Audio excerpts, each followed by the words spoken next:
সংগ্রাম কিন্তু শেষ হয়ে যায়নি। বিগত অগস্ট এবং জুলাইতে আন্দোলনের প্রথম পর্যায়ে আমাদের বিজয় হয়েছে।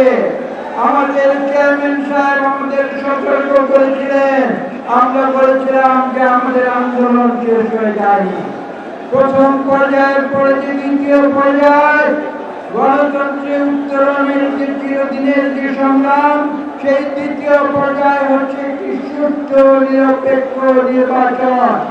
যে সুষ্ঠু নিরপেক্ষ নির্বাচনের জন্য বিএনপি দীর্ঘ 15 বছর জেল জুলুম ভোগ করেছে।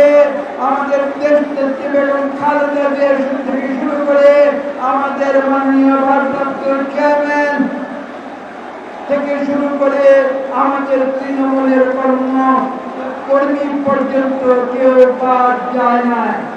কিন্তু সময় পাল্টেছে, তরুণের যে সংগ্রাম, তরুণের সংগ্রামের বিজয় হয়েছে এবং আমরা এখন দ্বিতীয় পর্যায়ে আছি।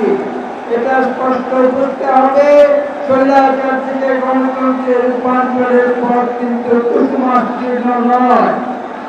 এবং সেই সংগ্রামে আজকে আমাদের সামনে যে দ্বিতীয় পর্যায়ে রয়েছে সেটি একটি সুষ্ঠু নিরপেক্ষ নির্বাচন, যে নির্বাচন যত শীঘ্র সম্ভব দিতে হবে।